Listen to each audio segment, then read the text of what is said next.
if you want to see how popular things are on Google, go to google.com/trends.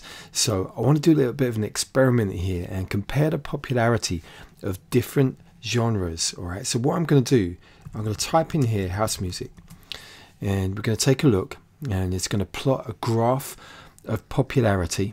Okay, it's going to show me the different parts of the world where it's popular and some related terms here. All right, so that's house music. Okay, this is over a time frame from 2004 to present, and what I'm going to do is I'm going to add a term. So we're going to add a comparison.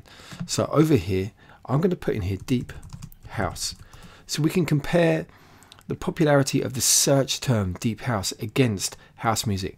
So it's very clear there that the more generic kind of description for house is more popular. Let me take that off. Let's compare deep house with soulful house. Now you can see here that this is basically representing what it says here, the peak search volume. So there's always going to be like 100% up here, but this is kind of like a nice comparison measure.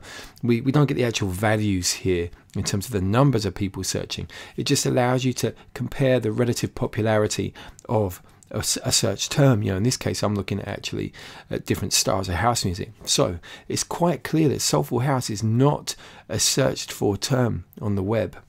So it may be, you know, I don't know, you know, you might want to use this as a guide if you're a really savvy producer and you're looking for the most popular style of music. If you're really kind of led by money, this is the kind of thing that might be quite handy for you. So that, of course, it doesn't guarantee that your music's going to be popular. So that's another factor. So I'm just kind of opening your minds to stuff here. Let's, for example, now put in here something different: progressive house.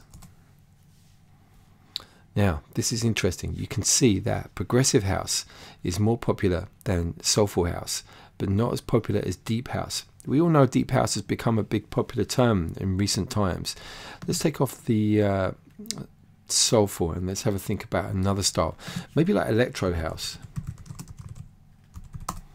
Let's see how popular that is relative to the others. Now you can see actually there was a big wave of popularity 2008, 2009, 2010. Now it's starting to dip down, and that's very much in line with the kind of stuff that I've noticed over the years, you know, particularly the days when I was at Point Blank and developing course content.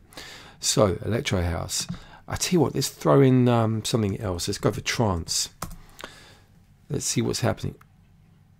Wow, okay, oh my gosh, now this is staggering. Look at the actual relative popularity of trance. Now that could of course be trance as a generic term being input into Google, but this is all really interesting food for thought. Why don't we compare it with something that's really recent, which is dubstep? Well, when I say really recent, it's been popular in relatively recent times. Now look at this, we're peaking on dubstep. Dubstep has had the most popularity. That's pretty amazing, isn't it? You know, thinking about it. So it's really, really popular. Notice also with the deep house that South Africa is relatively the most popular area for that search term. You can see different parts of the world, progressive. You've got Russia on a higher level than some of the other places here. Electro house. This is a really great analytics tool that's free to use, that you could use to see what's going on. Look how popular dubstep is. Now this is great, this is really cool. So what about, we've run out of the ability to do multiple searches now. Let me take deep house off. I wonder about this term EDM. Let's take a look. Now EDM is purple. Interestingly, it's not coming up high on the list. That's certainly relative to dubstep and progressive house. And trance, just looking at the scale here. So let's go over to EDM. Interestingly, Mozambique is popular. Canada, United States seem to be the most popular kind of areas.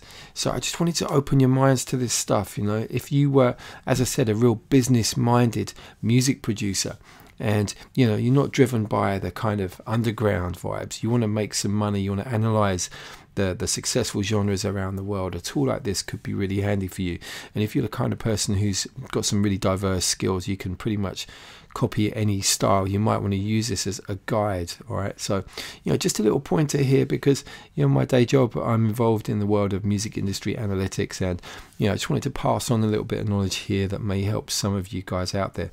Data is becoming increasingly more important for even just for the average producer or someone who's really trying to kind of make it in the business. All right, so I hope that little kind of short video there gives you an insight into some of the research that you can do. And this is, once again, this is google.com/trends.